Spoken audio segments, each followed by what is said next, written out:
partner. Good morning, family. Let me get my share game on. We on? Yeah. We on. Let's see. We on. Brother Clacton had to come step in for us because the sister had an emergency this morning. What was it? Some emergency. So Clack is stepping in. Maybe we can get in a little trouble or something this morning. Good morning, Brother Tay. What you talking about? Good morning. I'm Winters Hall. Thanks for bumping with us on the morning bump. you ain't hear her tagline. What the greatest producer in the Oh yeah, my bad. Shout out to the greatest producer of all time in the world, Mickey. Say hello. For sure. El Jefe. Good morning, Jelena. Good morning, Salty Chef. Look at Trevor. Trevor up. What it do, Trevor? Up. What's up, everybody? We trying this out. Yeah, we figure Clack got the phones line. He want to open up the phone I know, line. man. I know. Clack, I'm really nervous. Kevin Tate said you don't look like Winters. I'm having a bad makeup day, y'all. I'm just saying. I came in looking like Clack. I'm just playing. Winters, don't be mad at me. I'm just trying to have some fun. So yeah, y'all know me. I am Mike Clack. I am taking giving Winters a break this morning. She had some personal issues that she had to take care of, and I'm stepping in. So everybody keep Winters and her family in your prayers, please. And hopefully she'll be back tomorrow. So we gonna try something new today. So I went on ahead and I got the free. I'm still sending. I got the free version, the trial of the. It's gonna go serious bad. Yeah, I got the trial just to see. Cause hey, don't be calling on that. I'll hang up on you. You know what I'm saying? So I got the free app, the free version of the app, so y'all can call in. We're gonna do the open up the phone lines in about. What do you want to do about 9:15? Make only on for an hour. 9:15. I'm still. Good morning, Miss Hendricks. Good morning, Renee Jackson. Chris, good morning. He said, Kevin Tate said, show your feet. Man, shut up. Bro, if we'd have been on Wild and I'd have spit this all over the studio. So what you got for us, brother? I really didn't have anything. You know, like I really didn't have anything. I got a text message about 3:30 this morning from Winters asking me to come in. So you know, so I was up watching, I don't know, HBCU band videos, I think. So because you know I went to sleep early, man. I went to sleep early yesterday. Yeah. So why did I do that? But I was up early though, man. I've been up at like 4, watching different little things. I got on my little social media and went and looked at some things that I thought was a little confusing. A little bit, you know. What happened?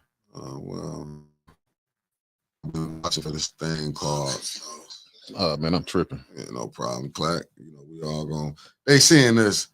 We are work in progress. You know, they seeing it on live. Yeah, seeing us do what we do. So we're gonna have some good and bad. So that's nothing, Clack. With you, So I hope that with y'all, you know, that everybody that's been even before the bump, that's been, you know, even before, you know, the new studio, when we were over at the old studio, even before that, you know, I hope y'all can notice the progress, you know, the progression and how 810 has like evolved into, you know, and is evolving and moving up, you know, and progressing, and you know, everything is going in the upward direction. So I'm just reading the comments. You reading? I'm trying to find. I was trying to find what I wanted to put up here, but I guess. There we go. Here we go, family. Here we go. Here we go. Let me get this together because I know they're gonna be a little mad at me. What the hell? I just do. Here we go. Let me do this. Let me do this right here. Okay. You know, we still had these problems every blue moon. So wait a minute. Who's RJ Cat? I really I'm not a Michigan State fan. Really, I'm not. I went to Norfolk State University in Virginia, and our logo, our mascot, I'm sorry, is the Spartans. You know, the band is the Spartan Legion. So I couldn't find a Norfolk State University hat at Lids when I made a shirt, an NSU shirt, so I couldn't find a Norfolk State Spartan hat. So Right.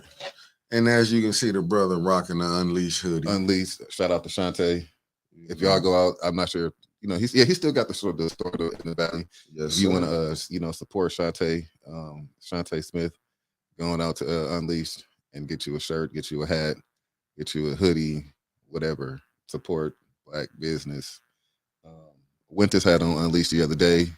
She had on a hat, shirt, a hoodie, no, a sweatshirt. Anyway, so what was that you was about to put up? I'll put it up for you now. This is, and I'm gonna give the backdrop to it because I really just started, but this once again, Yeah, what happened? this road counsel and a citizen that I think is a lawyer, is Linda Poley. This is where this is why I say we always gonna have these problems, these instigators bringing up kids again. Like, and this a councilwoman, but yet they want to censor Tanya. Right. Oh, good morning, John Pony. They want to censor Tanya, but let me blow this up. Let me blow this up. This is your dear Linda Poley. I don't know who Linda Poley is. She's a hater, but this is her right here. This is her. You see, it's her name, and at least she did acknowledge that Winters is an influencer.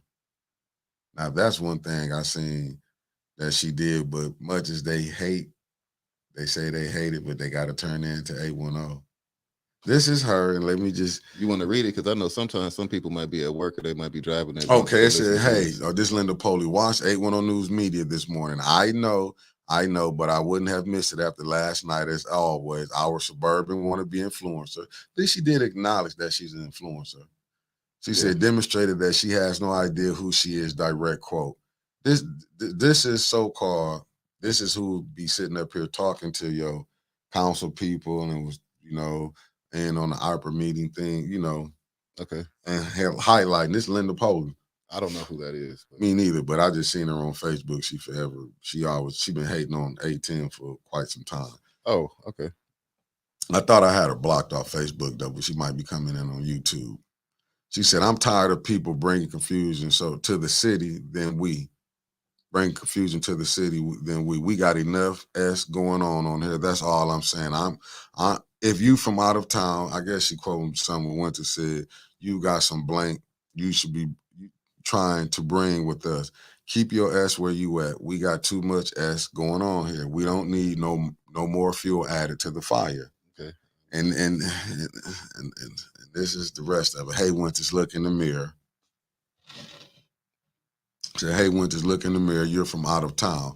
I don't know. Winters lives out of town. Winters is from right over here. Right. Her parents stay in Flint, right? Yeah. So her family stay in Flint, right? I call it, when I'm trying to be funny, I call it Anderson Hood. You know, okay. Yeah. Everybody else got a hood. But she do stay, but she got family to stay here, right? Yeah.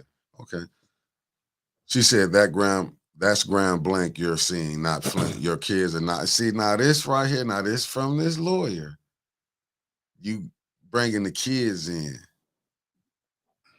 She like, your kids are not being educated here. You are not drinking the water or paying the water bills, but she do pay taxes.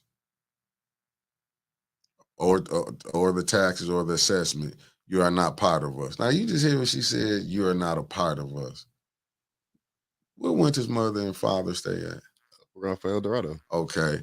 You are exploiting us. You're trying to rebuild your working life on our backs by adding to confusion and fuel to the fire. I'm not gonna tell the street, but it's over in that neighborhood. It's over. She said herself on live that she grew up across the street from Sean Crowdy. Right. Oh my goodness! Now look who we got here.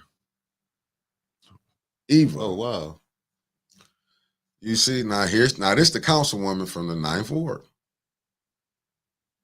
Look, I mean, there you go. I mean, and I do gotta respect the brother Quentin Beard. Yeah, shout out over there. I didn't even read it, but I know Quentin. I grew up right around the corner from Quentin. Quentin used to have a basketball house. Shout out to Quentin. Yeah, but see, shout out to his brother Gerald. These are your elected officials, but yet what Tanya doing, what Tanya doing, they want to censor her because Tanya telling the truth on what they doing. Okay, so But they Quincy ain't gonna see that. Quincy ain't gonna see what Eva, because he not gonna. Well, I know he watching this, but I hope he bring this up since he seen everything Tanya do. He's like he get a blind eye when he see Eva do something or Ladell do something. Hey, good morning, son. Good morning, Eunice. Good morning, James. okay, Good so morning, Bertha. Oh, it looked blurry. My bad. Quentin said y'all blocked him. You blocked QB? Oh, he might have got blocked in the shuffle on something. I don't know if I personally did it. Oh, okay. All right, Mickey and Clack, I'm down with you, gentlemen, but I miss my girl Winters, and I'm from out of town, and I didn't take what she said hurtful because she's. Yeah, well, sorry, Miss Jackson. I don't know if you were on when we stated that Winters had some personal some family issue that she had to get resolved this morning. So keep her in your prayers, please. So what I did, I just looked up the definition of censure because I know some people don't know what censure is. So I just pulled up two definitions. So I'll read the first. Censure, a verb, express severe disapproval of someone or something, especially in a formal statement. A judge was censored in 1980, or i.e., a judge was censored in 1983 for a variety of types of injudicious conduct. So the noun, the expression of formal disapproval. Angry delegates offered a resolution of censure against the offenders. So, I'm not sure what Councilwoman Burns did, or if the rules say that you have to be that your conduct has to be germane to or what's going on, or basically at a meeting. Can you be censured for actions that happen outside of a meeting? But either way it goes, I don't think that the vote passed, did it? Or they voted to give her a warning? Mick, do you know? No, it was just a warning. Right. But I guess the next one, but hey, remember they censored Eric Mays for 30 days. Yeah. So here's the thing about, and man, y'all know me. Y'all been, we got 84 people on. Y'all know me. I haven't said very much. I'm very careful with my words especially when criticizing or giving constructive criticism or critiquing city council or other elected officials. I don't normally say names. I don't normally, say anything personal. I don't get into name calling or anything like that. So, you can't say that Mike Clack, I did that one thing with that one person, but that one person wasn't an elected official. So,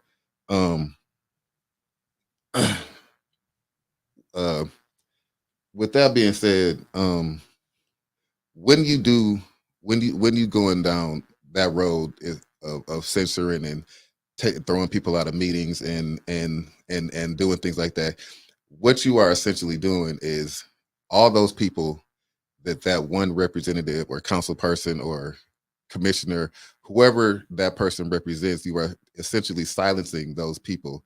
His or her. I'm not going to say anything. I'm not going to speak about anybody in specific, but what you're doing is silencing the people that they represent, their constituency.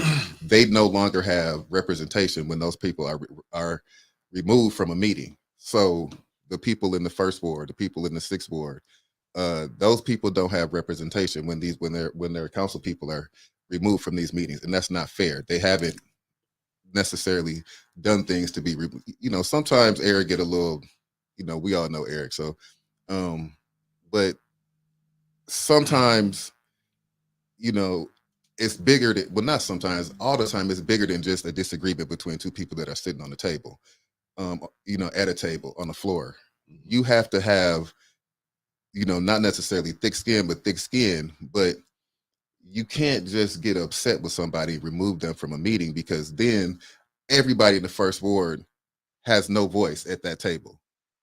You know what I mean? Like all those people that are up there on the north side of Flint that are already hurting for all the resources, that are already hurting for, everything. I don't want to go down every single thing, but now they no longer have a voice at the table to represent them at a meeting, and that's not fair.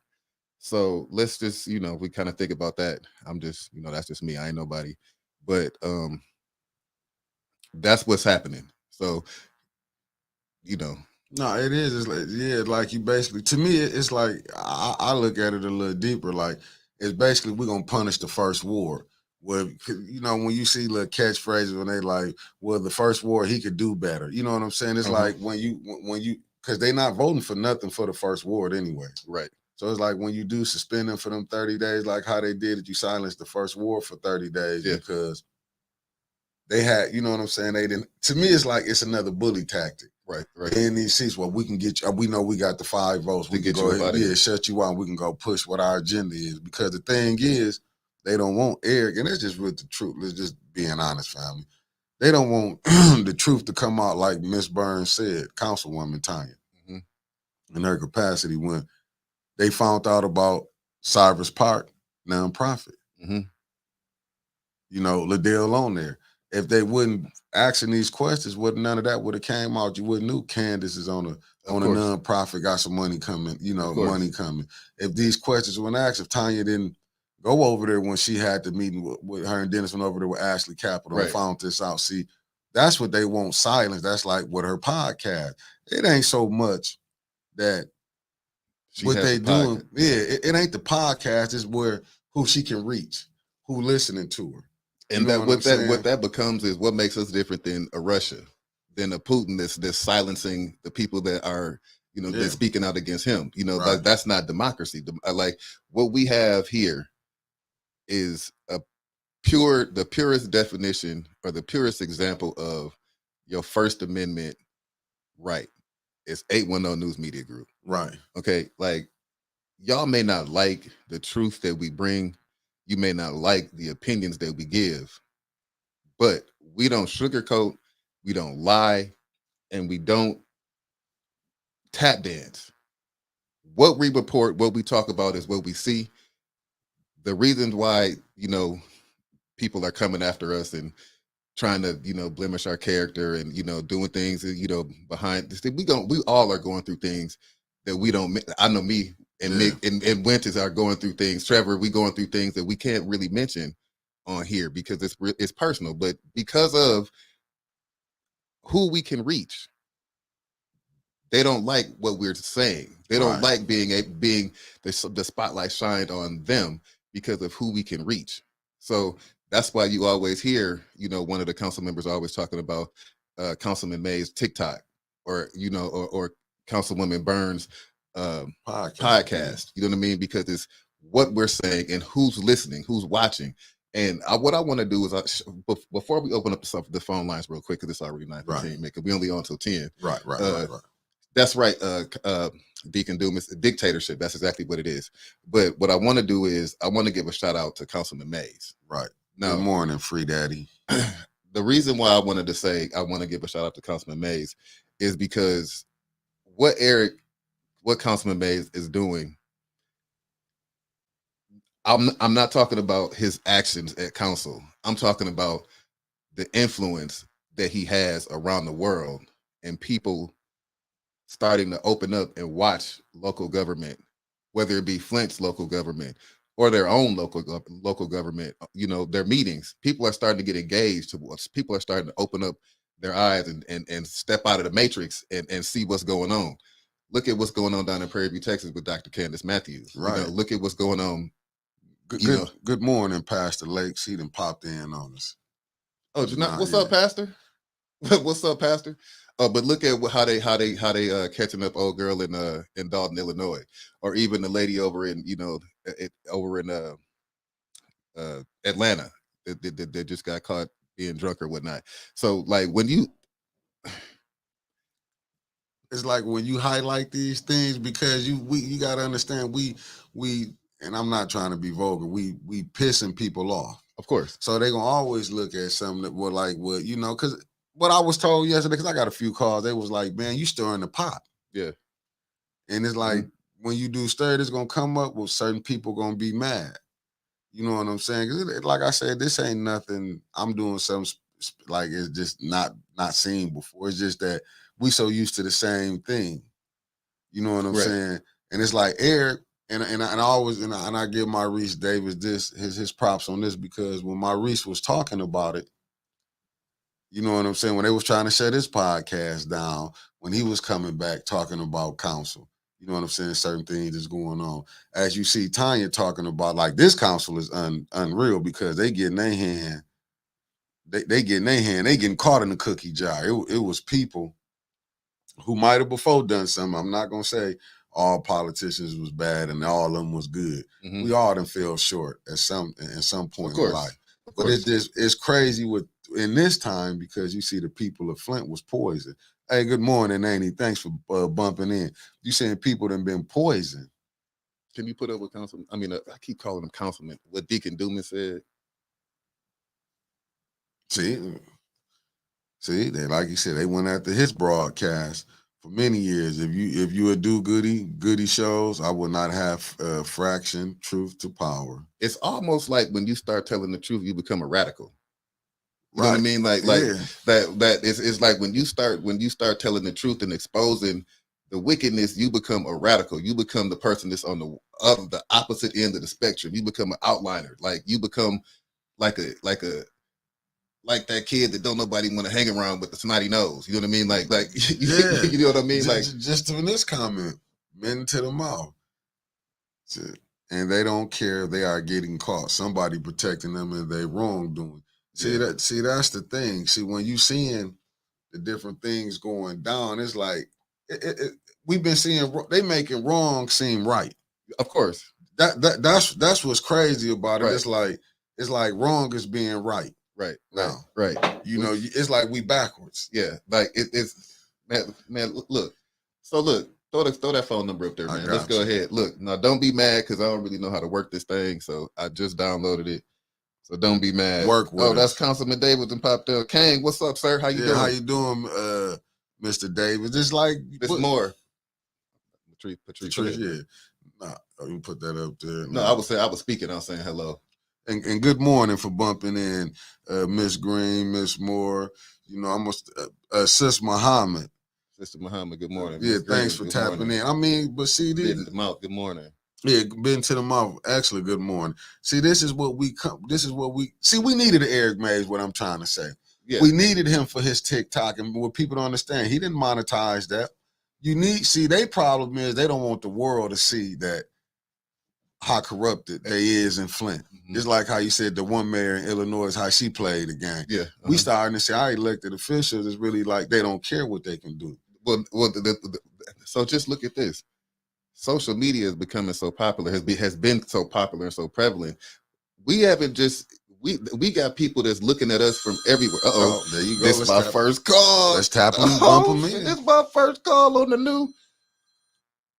Please don't let that be Neely. Man, it can be whoever.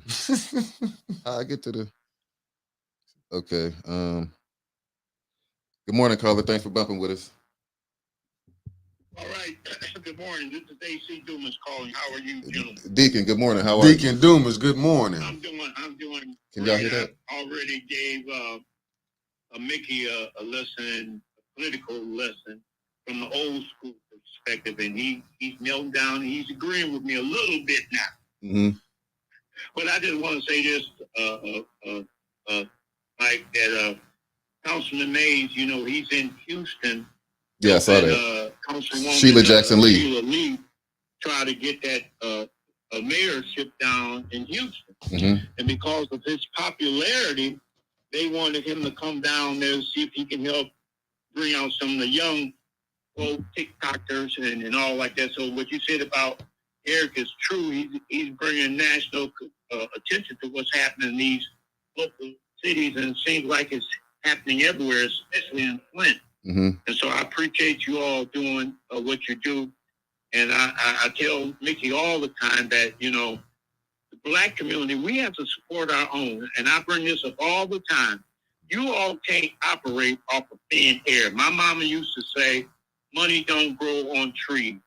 And we have to support these very few limited social media groups that spread and teach truth to powers and my radio broadcast, because we're the only ones that we have. Mm-hmm. You know, we're not asking a lot of people to give a lot of dollars. We ask for a lot of people to give a few dollars. Not a lot of people, not a few people getting a lot of dollars, but a lot of people getting a few dollars. The Obama method. Everybody get $5, $10, $15. So I'm enjoying the show, and I'm just telling you all to keep hanging on and hanging on and hanging on. And what they doing to Tanya, I just think they're going to give her 30 days out. I think they got the 5 votes. Mm-hmm. You know, unless you get a lawyer from, to fight it, but the courts have ruled that, the council has that a privilege to censor it in any manner they want. Thank you for taking my call. All right, thanks for calling in, Deacon. Y'all, I got my first call. So, all right, so the phone lines are still open. I got a Houston area code. I don't know why I did that. I've lived in Houston twice in my life. I love Houston, and shout out to Congresswoman Sheila Jackson Lee, who was running for the mayor's seat in Houston. I think she's from the 3rd Ward. I may be mistaken, but I think she's from the 3rd Ward over there by Texas Southern University. TSU Tigers, shout out to them too. If you didn't know, I played football at TSU my freshman year of college, and that's where my dad went and graduated from. So shout out to TSU, 3rd Ward, Houston, Texas. Anybody else? Oh, and just to piggyback on what Deacon Dumas said, we have to make sure that this platform, his platform, all the other small platforms, Yes, all of them. Are not silenced. We have to make sure that we keep reporting the truth. So with that being said, y'all see that Cash App up there? Well, it's not up there. But Yeah, y'all I was leaving a number, but I'll put it's in the chat. Let me ping it to the chat. Answer the phone. We doing calls. I got another call. We popping right now. I got another call. All right, caller. Thanks for bumping with us. Straight up, that's what you're gonna do. So what they got us? Yeah. Well, Miss Rogers, my mother went to Tennessee State, so I'm, we Tigers all the way around over here. See, and I gotta look at this right here, like men to the mouth. So they deck stacking. They stacking the deck, and that's what it's like. This what is so. Thanks for bumping in with us, Stephanie. Oh, come on, talk to us. We working. That's the mayor of the office playing with us. All right, caller. Thanks for bumping with us. Good morning. Who we got here? Really, y'all. They really doing that to us this morning. Really, it don't matter. That's the mayor of them. That's his administration playing on our phone. If we figure it out, we're gonna get y'all. All right, we're gonna get y'all. Good morning. Thanks for bumping with us. Hello. Yes. Hello. Can you guys hear me? Yes, we can hear you. Who do we have here? Good morning. Okay. Good morning, you all. This is your building from the 6th Ward. And so what I was calling for is to let 6th Ward council person know that 6th Ward is going to support her. And I am here to let the other 5 council members know that I did not appreciate watching my councilwoman being lynched at a council meeting because of their own selfish behavior. So, Councilwoman Burns, keep up the great work. 6th Ward, we need to rise up. We need to organize ourselves to prepare for what's to come, because I don't see any good coming out of having those 5 council people. Sorry, I gotta take my earbud out.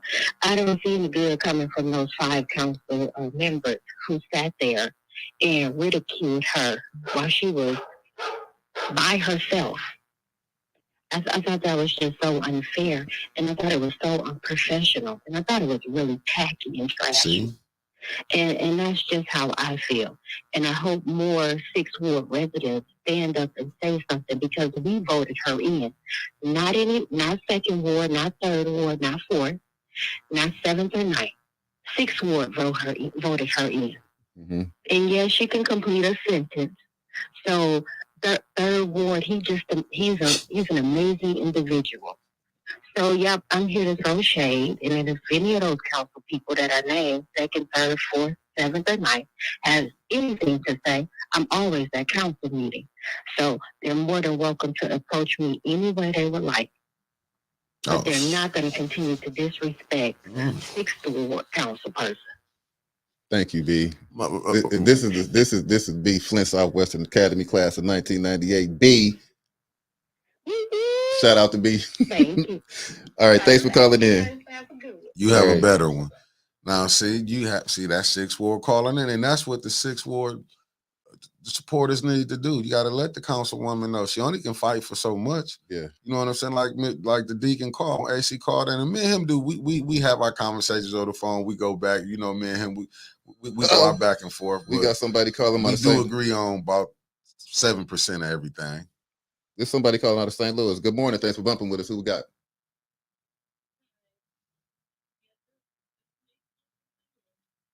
Hold on. Okay, is you on speakerphone? All right, can you hello? Mhm. Okay, Good, all right. Good I got you. morning. Good morning. Good morning. Morning. Okay, I'm looking at y'all, looking at it every day, but I was calling in because if you keep telling a lie, people are going to believe. Mm-hmm. And that's what they do, and they keep lying, and they're going to believe everything that they say. But I pray to God that all 5 of them, Attorney Kim, and you all married. I pray to God that they come in and they just, while they're in meetings, they come in and arrest all 6 of them. That would be great for me. But I'm going to talk to a relative of mine that he have a cyber security business and also security business. And I'm going to see what he can do. And I'm in and out from here to Maryland myself. So the next time I go to Maryland, I'm definitely going to try to find out her address. But that's all I want to know. That's all I want to say. All right, thank you. If you keep believing a lie, they're going to believe. Thank you for calling Bye-bye. in. Thank you. And let me throw this disclaimer: the views of this show Mhm. are not of that of the callers, or even the podcasters is up here. I Right. just wanted to No, start yeah, that disclaimer this out. is an open platform for you to call and give your opinion. Yeah, give your opinion, because I don't want. And then this right here, as far as internet family, I don't know. I guess they messing with it because they saying it's blurry on YouTube. I got it on my phone, and it don't look blurry on my phone. Yeah, So I don't know if they messing with the signal, because I'm looking at it too, and it ain't blurry on my phone. But if it is, it's yeah. So what we yes. We know that we gotta, we gonna have to pump that cash out. We need the good business Wi-Fi. So if y'all feeling generous, I'm gonna get one of them portable ones, man. Yeah. Where they keep. of course. Yeah. Because even with we still need to be able to be portable. Yeah. And, so listen, there's nobody calling. I missed a lot of phone calls, so I think I know who that one call was. If you want to call back, was not blurry on Facebook, family. Yeah, I'm just saying, we go through a lot of stuff. That's what I'm telling you with my phone. When I was down there recording, man, jacked my whole phone up. Okay, 706 on the way, area code this is. But good morning. Thanks for bumping with us, caller. Who is this? Yes, good morning.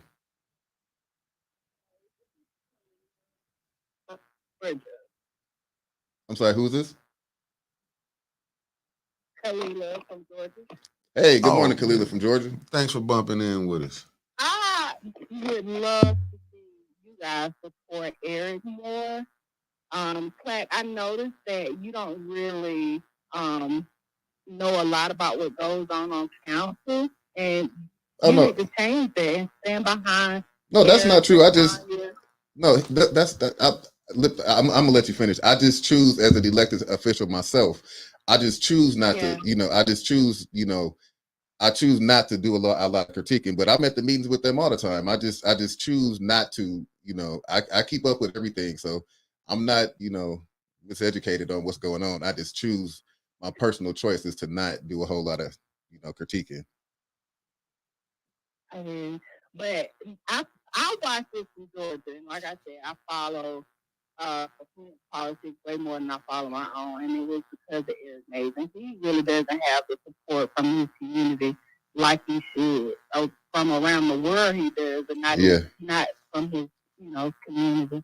And I pray for y'all. I really do.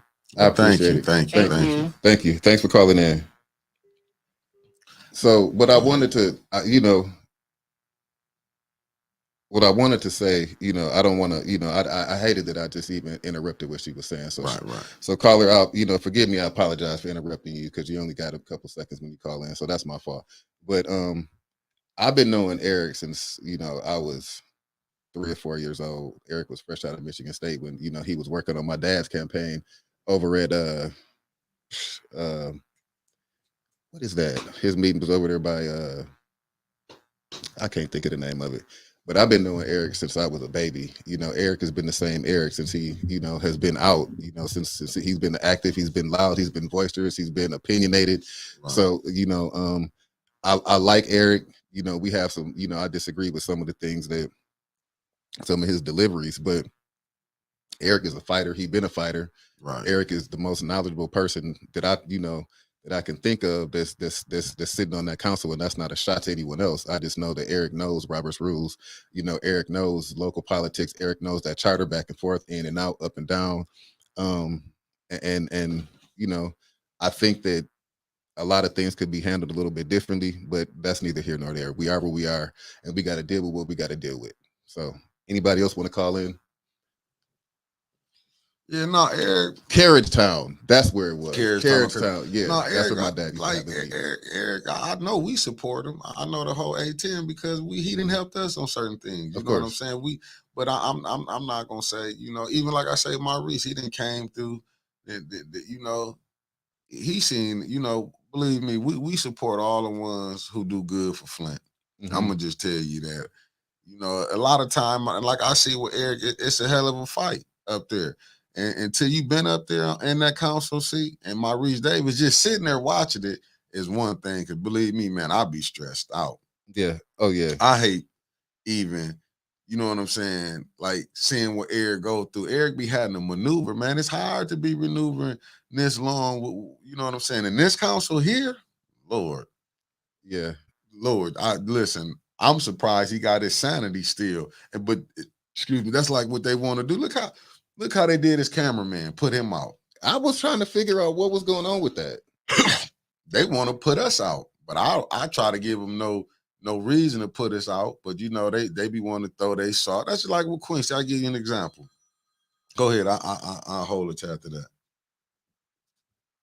Good morning, caller. Thanks for bumping with us. Good morning, Clark. How you doing? I'm good.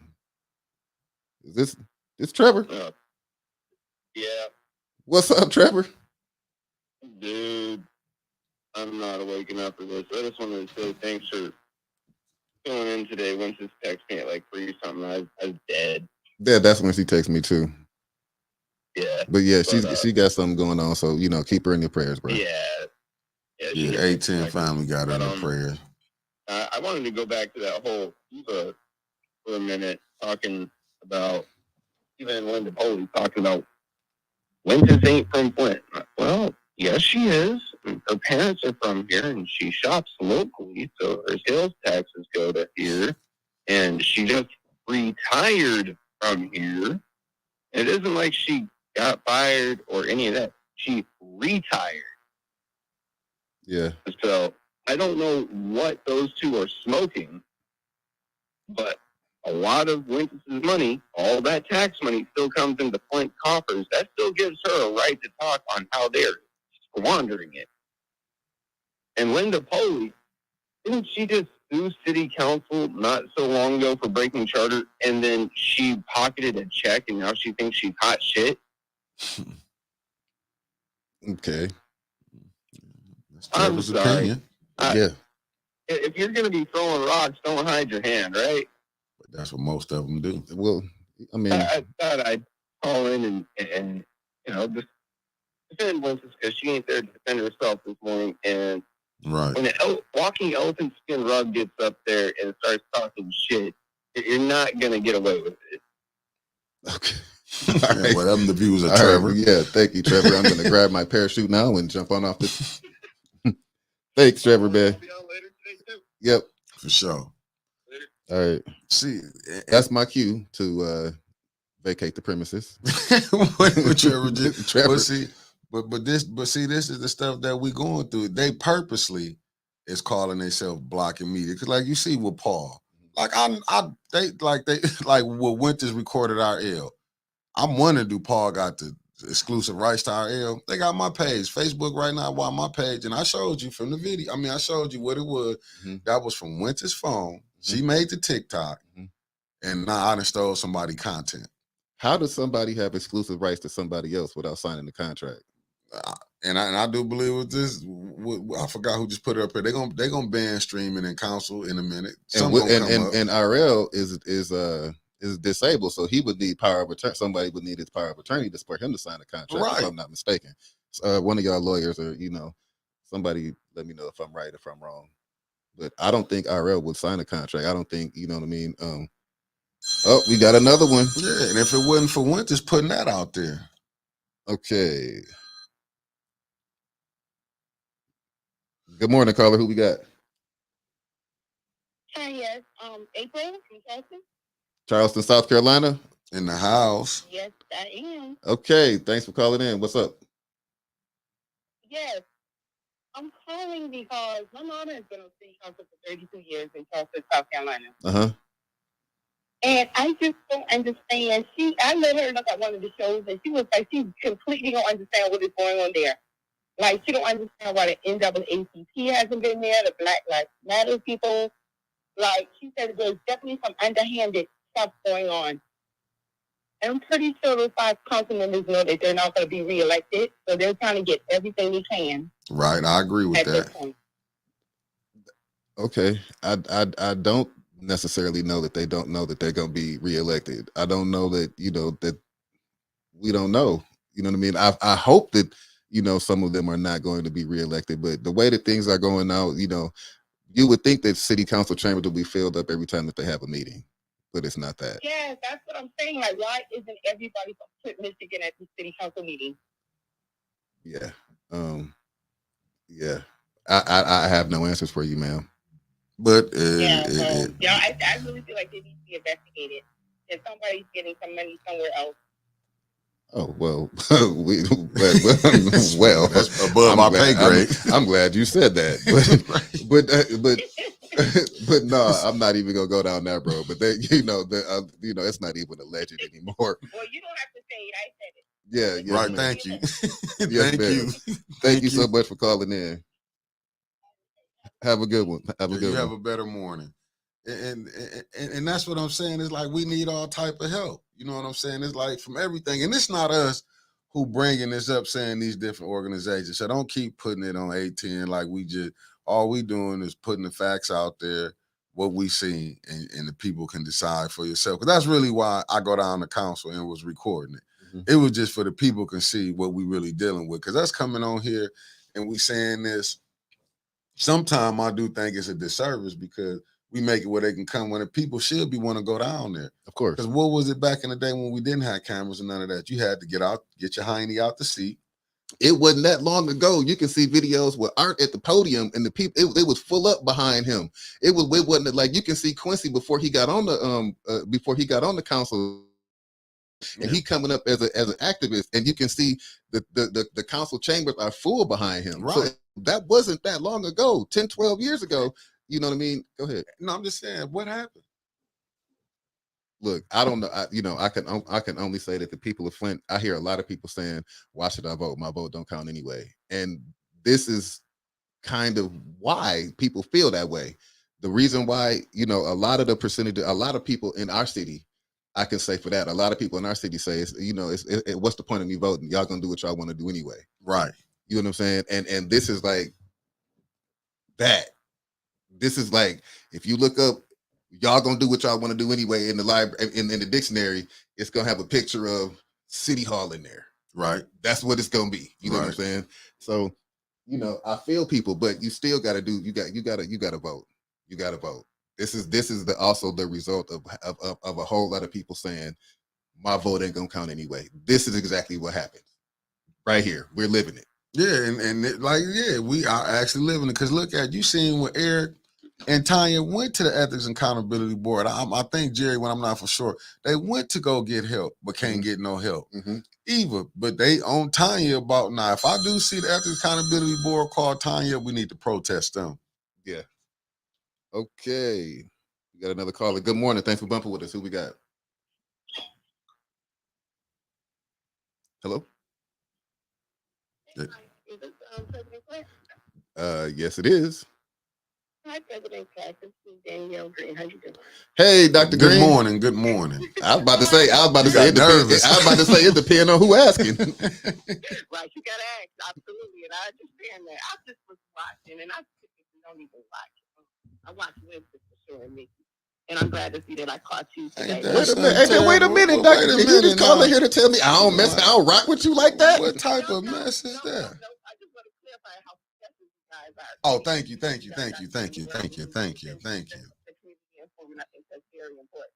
All the rest of the stuff be a whole bunch of nonsense, in my opinion. Gotcha. Right. But I'm calling because I just wanted to. I had to call and comment about what I consider attacks on people's children, more specifically Wentz Hall's daughter. Yes, ma'am. Yeah. And I'm gonna say this. Most people know about the incident I got into as a school board president. Yes, ma'am. And it all started with my daughter being talked about by another board member, Laura McIntyre. Mm-hmm. I overlooked that. Next meeting, I think because I overlooked it, I became more of a target. Other reasons I was a target too, but I think that was something that sent a message to Joyce and Laura, letting them know that they could come from me because I didn't address it. And I still regret that to this day. So following meeting, my mother was talked about, and I was hit in the nose. And it puzzles me that certain people in the community, such as Rich Jones, Dewan Robinson, Claire McClinton, Claudia Perkins, what's the joint? The pills. What's her name? I can't think of her name because I don't know her, but I've seen her say a lot of different things about me on Facebook. Yelene Green, that's her. So it puzzles me that people like them because they like her.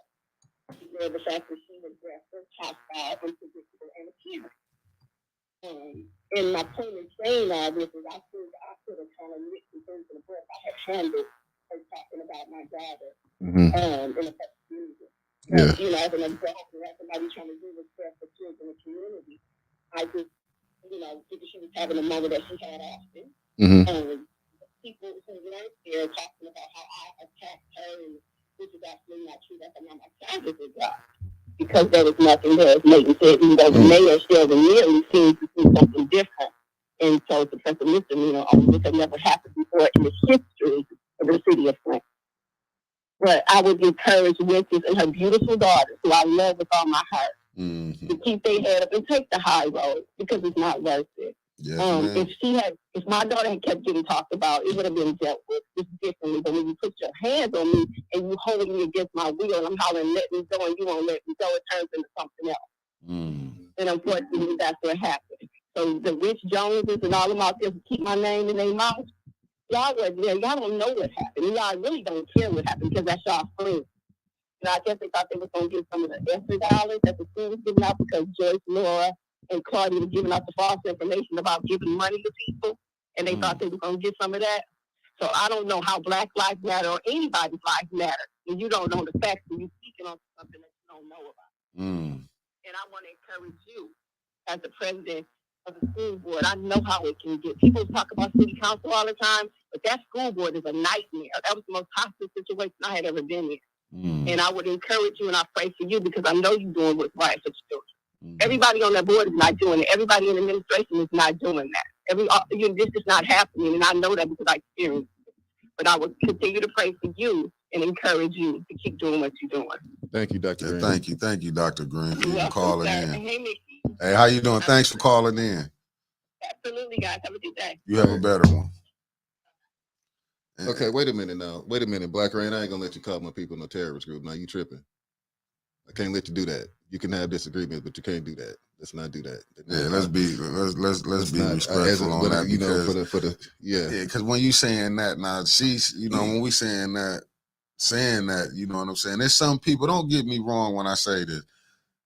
Now maybe because y'all got to understand, Black Lives Matter. They have pockets. You might have one in, say, in Clarkston. They might be good people. They might be really fighting. You might have one. So you can't wrap everybody all in the same thing. No, so, And that's just my thing. Even I'm having to understand that, you know, you can't wrap and put everybody, because you actually have some. But for the few bad apples, when they say a few bad apples don't spoil a bunch, yes, it do. Because if you got a bad apple in the basket with other good apples, you ain't going to want to touch it. yeah. You know, that's just. Yeah. No, yeah. Yeah.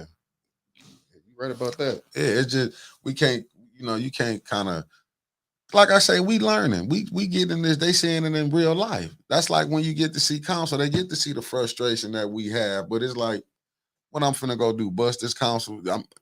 I'm not saying to go do that. That's I'm not saying that. saying. What I'm saying. But I mean, what you gonna go do? You can't do nothing but stand up for people like Eric. When he, like, I get it when people say it's TikTok, but you gotta show the world, because it's almost, you gotta shame these people. Like how they try to call themselves shaming us, i.e. putting up your where you stay at, putting your kids up, speaking on kids, but you never gonna hear.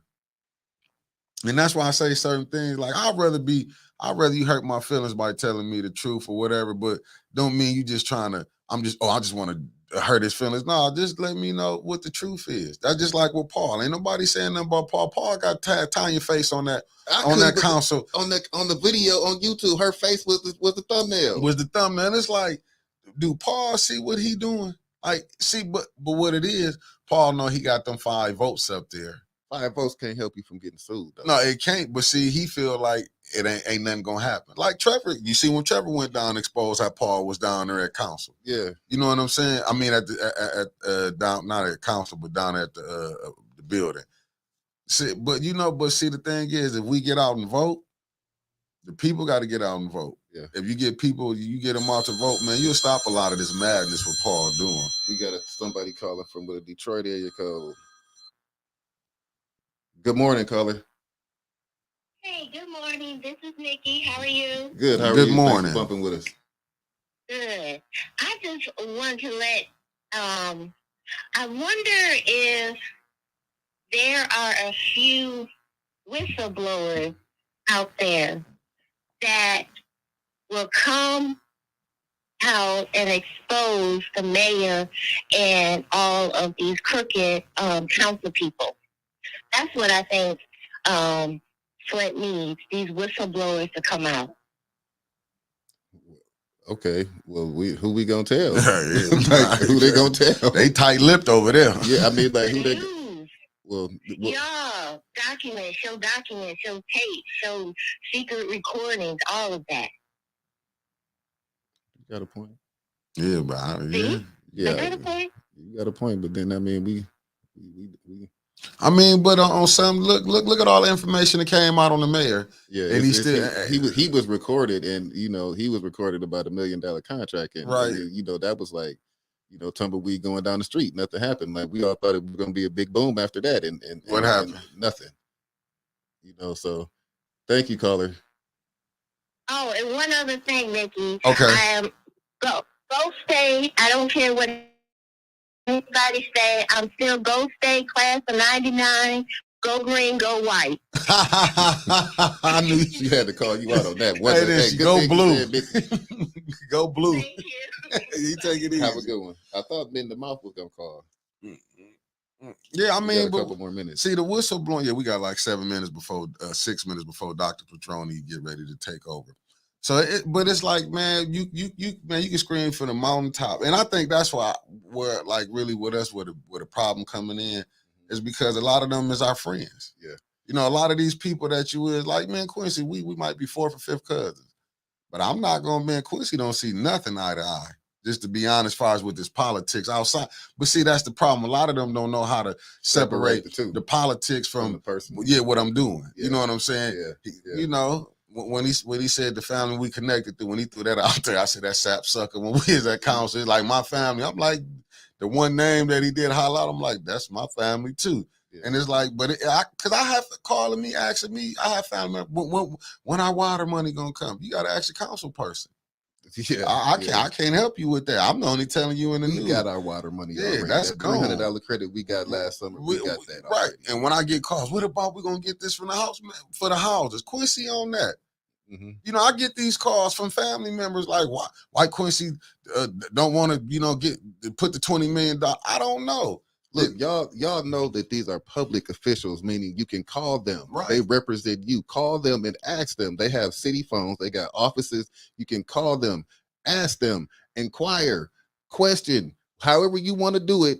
Just call them. You can do that. Yeah, because I can't answer your questions. We can't answer that. And even with this, some of the stuff that goes on in the school district, you can call me, but I don't know every day-to-day operation that goes on in the school district. I'm a board member. I'm the board president.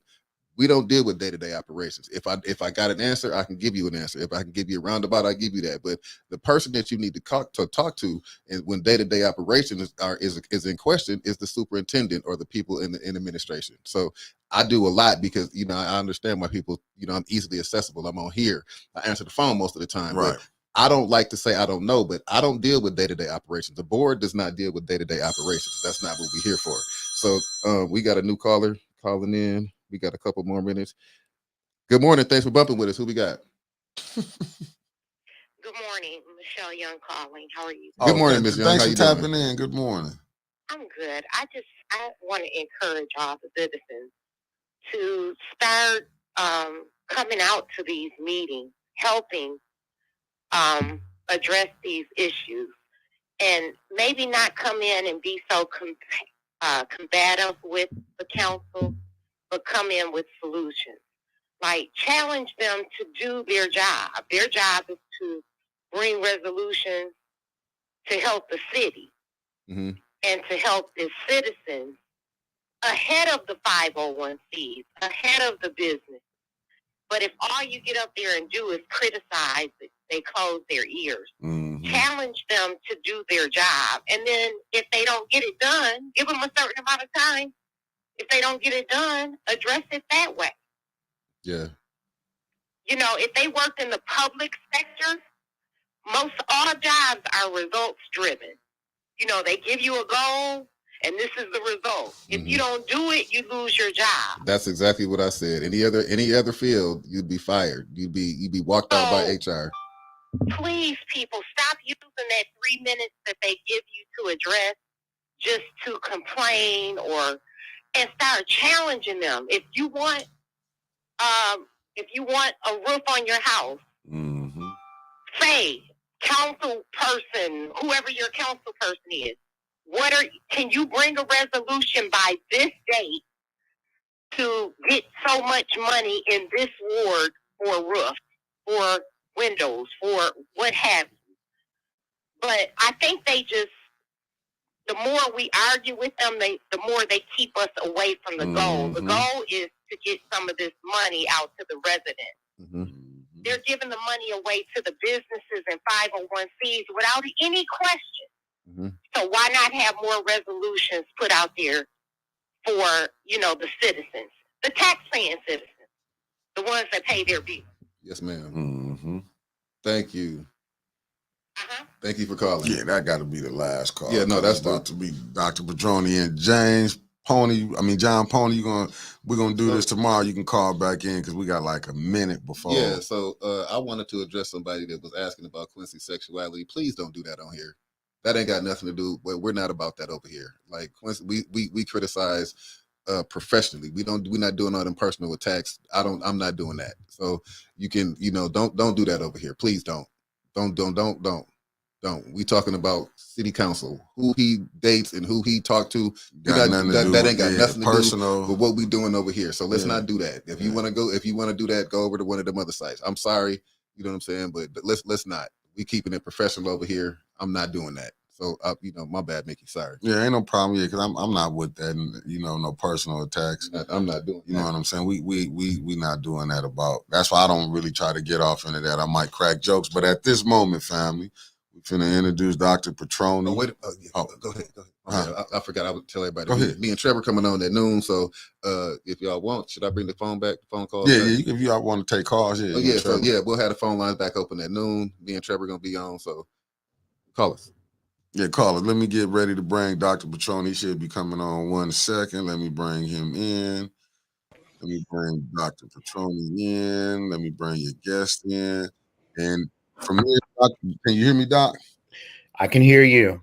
Okay, you got it. I'm finna take myself out and you can go ahead. And your guest is here. She just got to, Jamar just got to unmute her phone. Him, yeah. And we're also waiting for Dr. Pamela Pugh. So she's not there right now. I'm going to give her a quick call.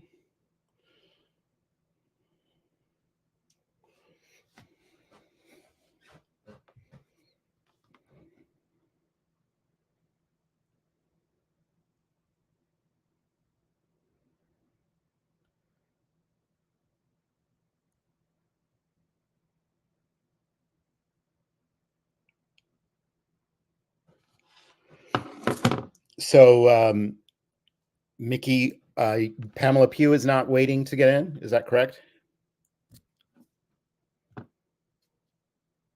No, she's not here. I'm still waiting. I've been sent it off. Right now. Okay.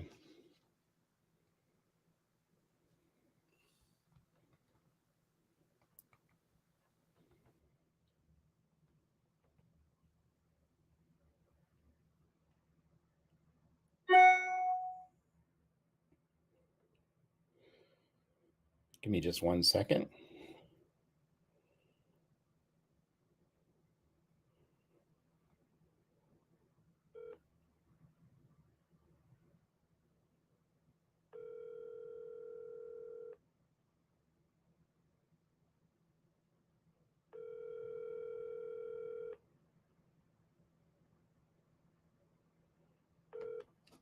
Okay, well, we're going to go get started. Hopefully, Pam will be joining us shortly. I'm going to assume, Mickey, that you sent her via email a link for StreamYard, and so hopefully be with us real soon. But we're going to go ahead and start anyway with Mr. Jamarie Hall and myself. And so the first thing I want to do is welcome everyone to the newest and latest episode of the Deeper Grassroots Effect.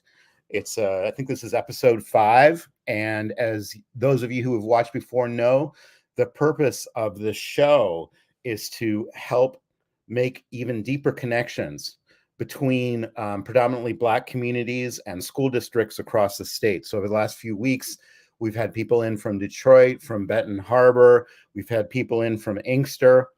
And today we have Mr. Jamarie Hall. I almost said Dr. Jamarie Hall because I know he's such a scholar and he's been working toward that for such a long time. Dr. Jamarie Hall was one of, see there, I said it. I'm giving you the upgrade already. I guess I have that ability as a professor myself.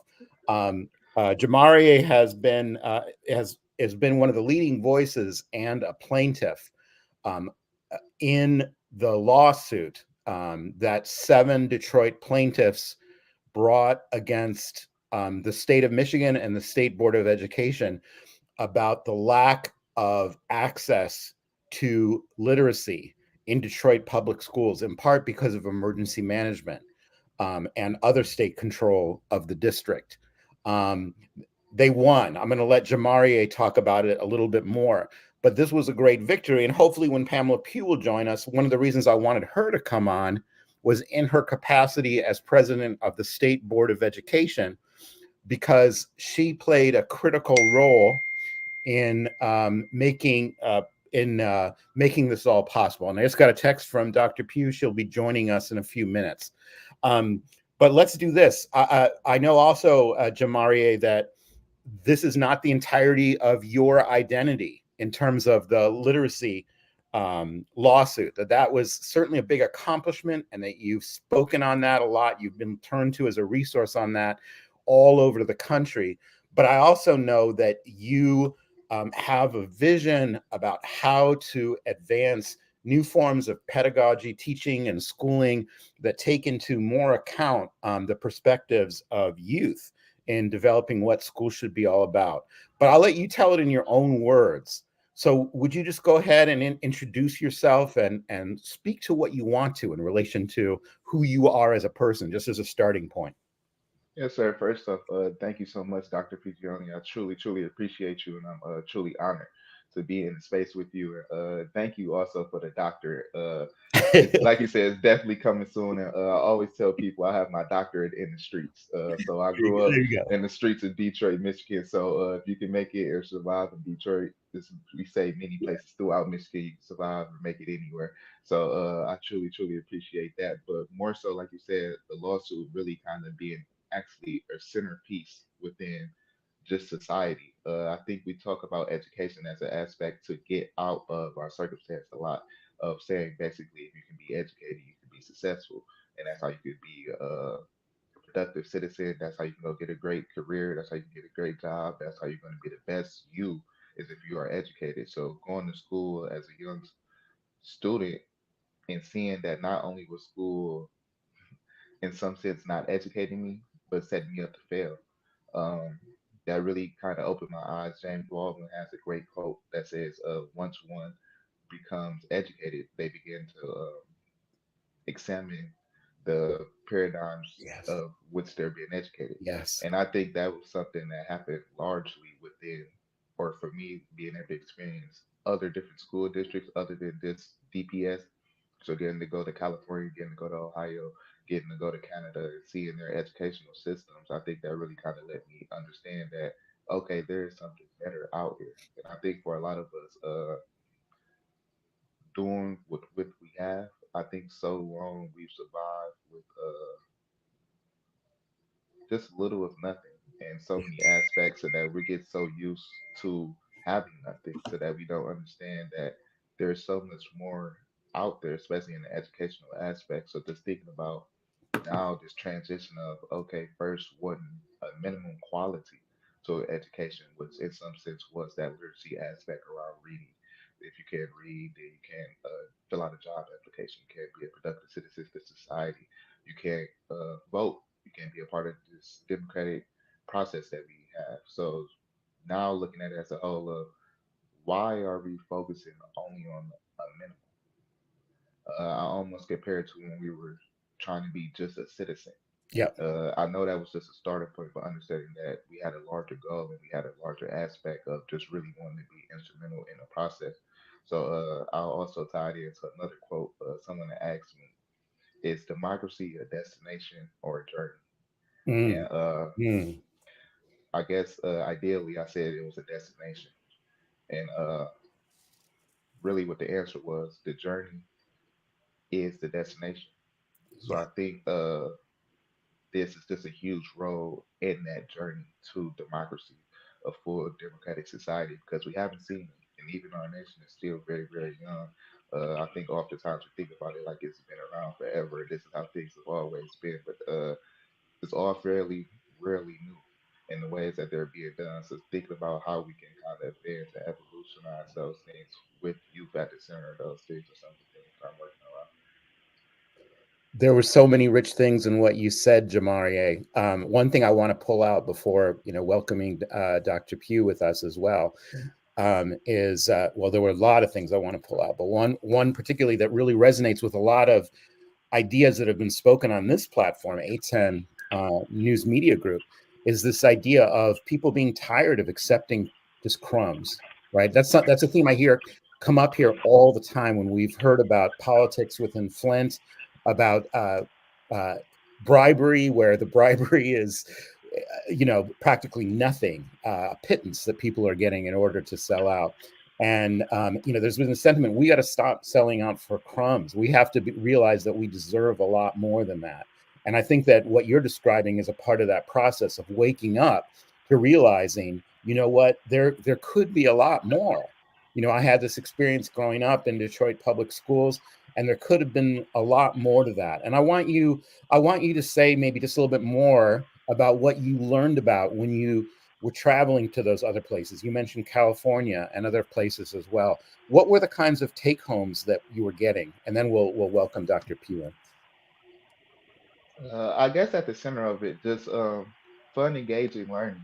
I think a lot of times, especially in DPS, when I was going to school, it was taught as we were already always getting prepared for a test. We were Yeah. always testing. We were always kind of in this structure of trying to meet a goal or a quota.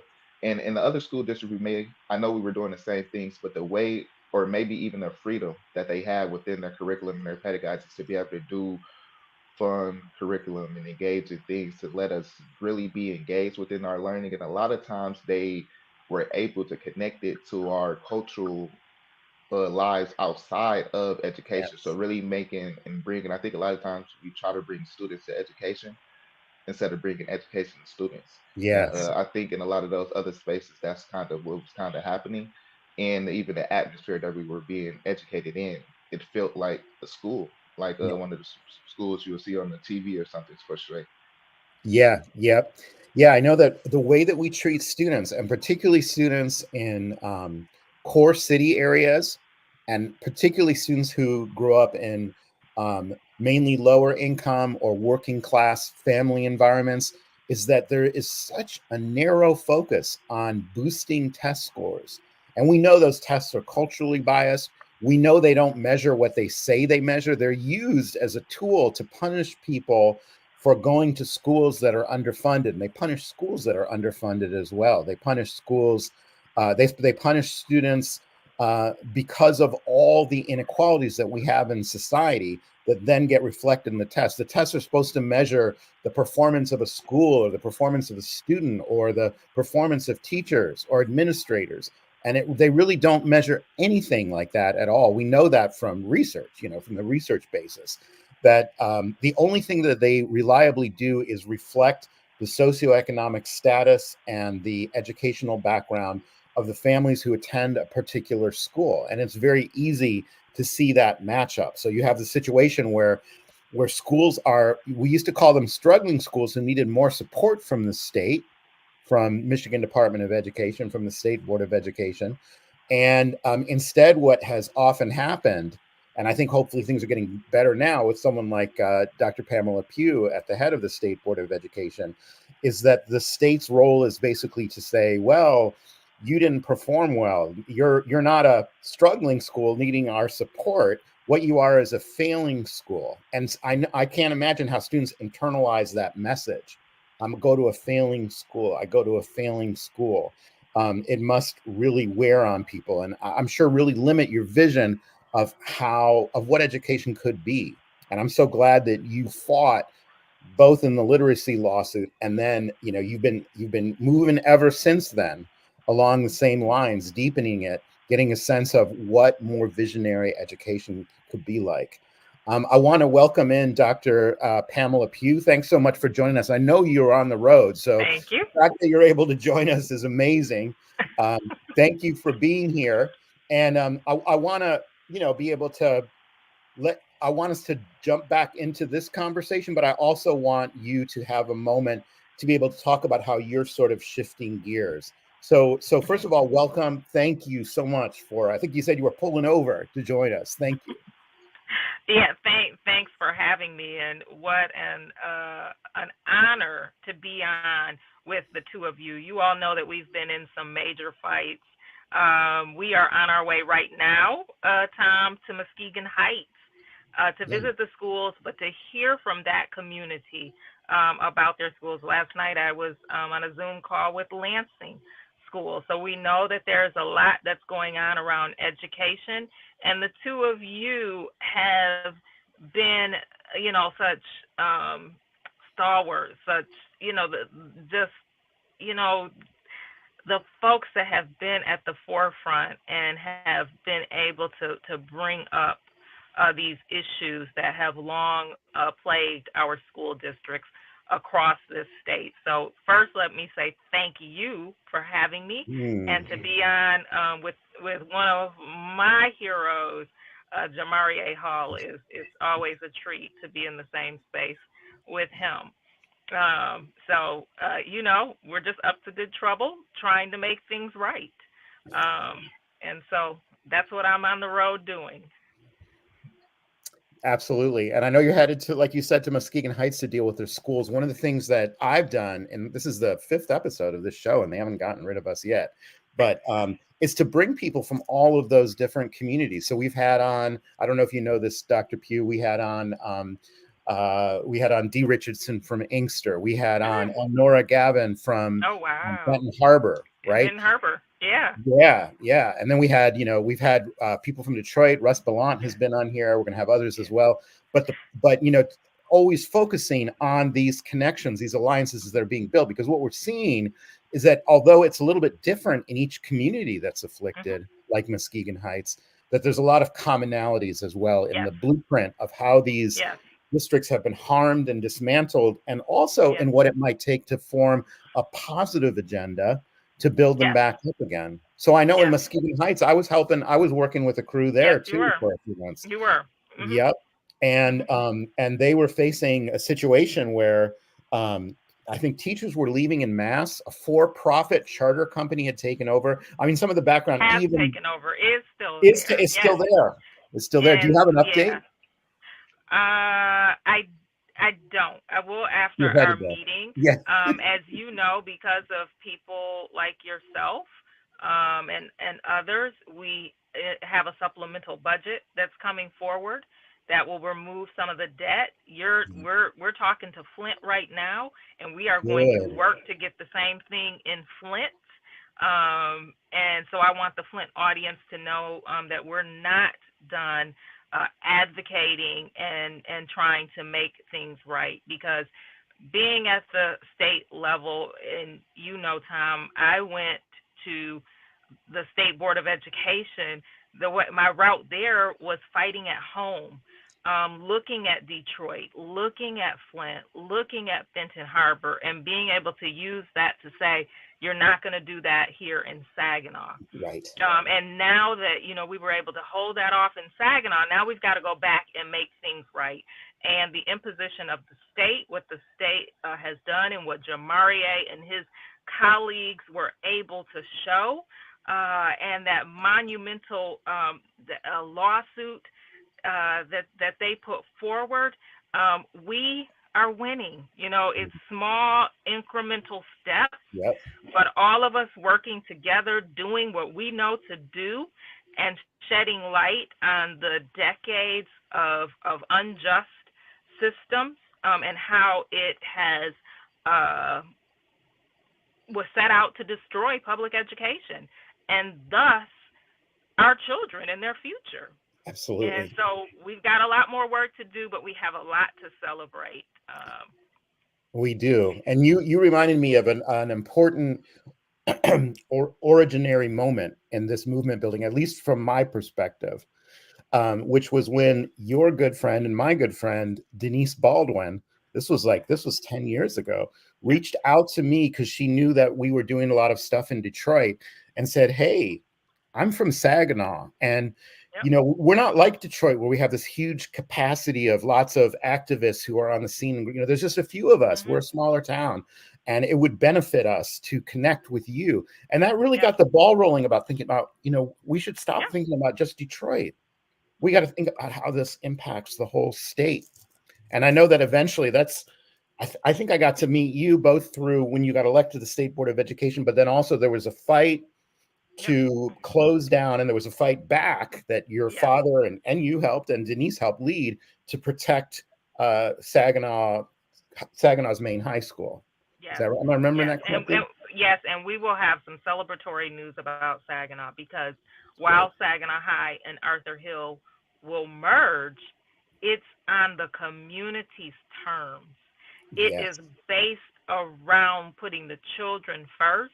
It is based around just having their future in mind and making sure that they have equal to what their counterparts in the more affluent parts of the county and state have.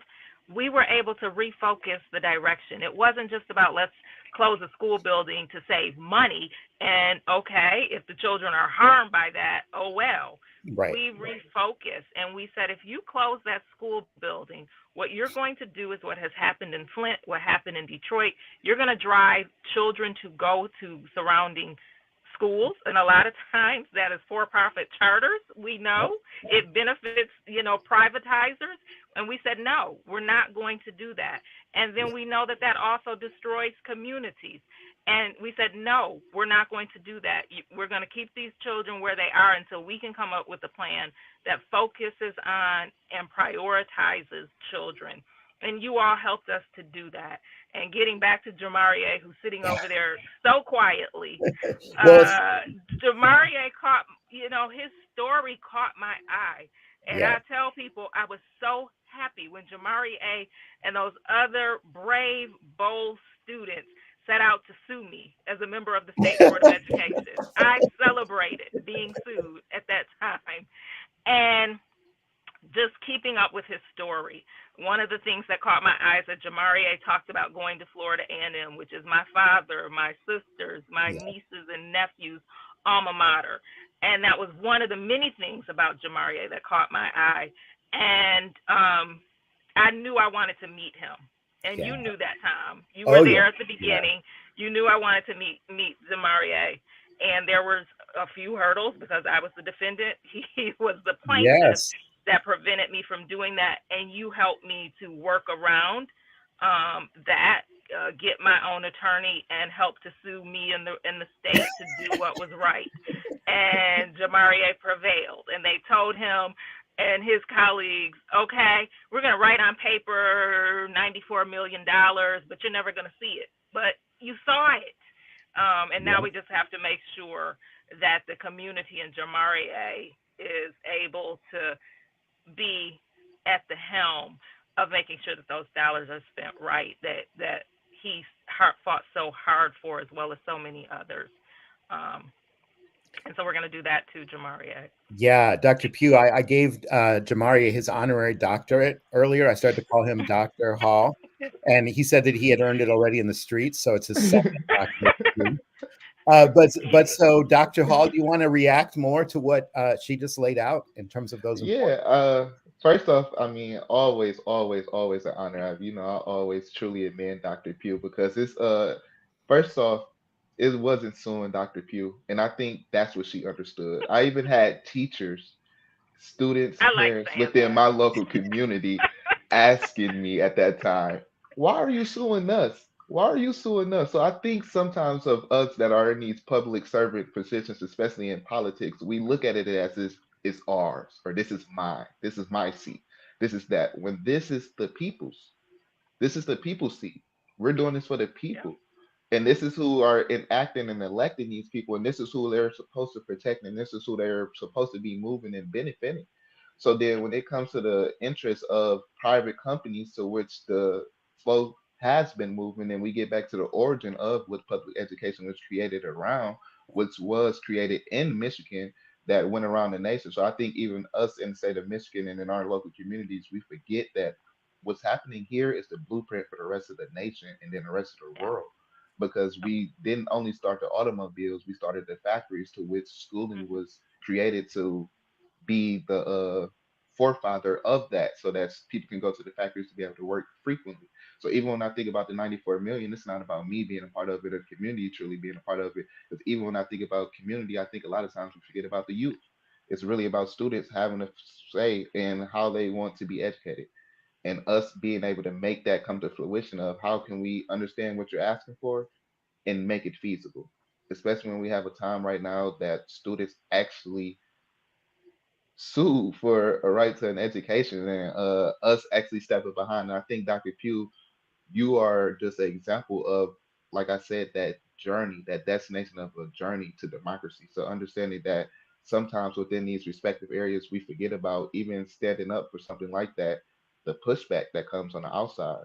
So even when we talk about these things, we got to talk about even as the people being behind us, how can we build economic power behind these type of Yeah. things and make sure that these type of things to be on the forefront and that it can benefit. So when we think about youth, no youth cannot vote. So a lot of times in politics, we don't look at them as valuable people. But guess what? They can own businesses.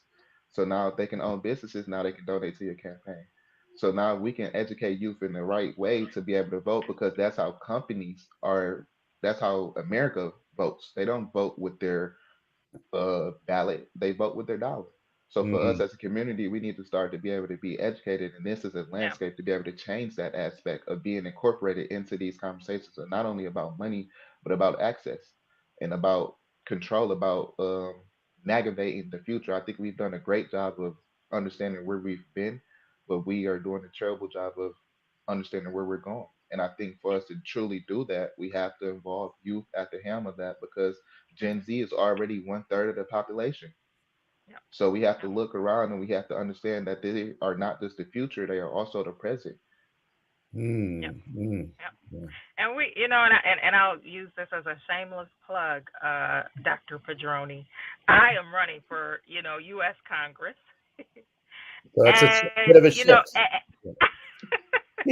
and no matter what role I play, whether it's the chief public health advisor in the city of Flint, whether it was serving 14 years in the county of Saginaw, whether it's serving on the state board of education as the president of the state board of education, and again now going to the U.S. Congress, my role at these tables will always be to make this government work for all people. That, and to your point, Dr. Hall, that is what we have to do. Those of us who are going to these, who are pulling up these seats at the table, who have found a way to have space there, it has to be about making this government work for all people. And that is what I have done and what I will continue to do. So, Dr. Hall, there's an opening now in the run for a U.S. Senate seat. You know what I mean? Like a heavyweight just kind of moved over. So you gotta think about your political future there too. Do you want to comment a little bit about something that was in Dr. Pugh's question earlier, which was about the $94 million and needing to have the vigilance that it gets spent correctly? And one of the reasons why this is extremely relevant to Flint, to the Flint audience, is we know that there's a sense of celebration when funds come down from, in this case, a lawsuit. In Flint, it's been about federal monies, whether it's connected to the water poisoning settlement, or whether it's connected to ARPA dollars or even opioid settlement dollars that have come in. So right now, it's very current in Flint. The idea that that these what is it? Well, I won't name the name. It's millions and millions and millions of dollars of ARPA dollars that came in. But the problem is that there's always people who are waiting to take advantage of that money. And so part of the process becomes, as Dr. Pugh was speaking to, that accountability that makes sure that, okay, in Flint, the cases that Flint got so much money was, the second largest recipient in the state, even though it's not the second largest city, because of the extreme disparities. It's kind of like the victory that you don't want to get, which is that you're the most afflicted by COVID, and therefore you get more ARPA monies. But then there are people who try to steer that money to their own good, and the citizens fight they want to steer the money to their friends, to their political supporters, to the people that help get them into office and might help them to get reelected or get that job after they leave office, because that's what politicians are like, except for Dr. Pugh and a few select others.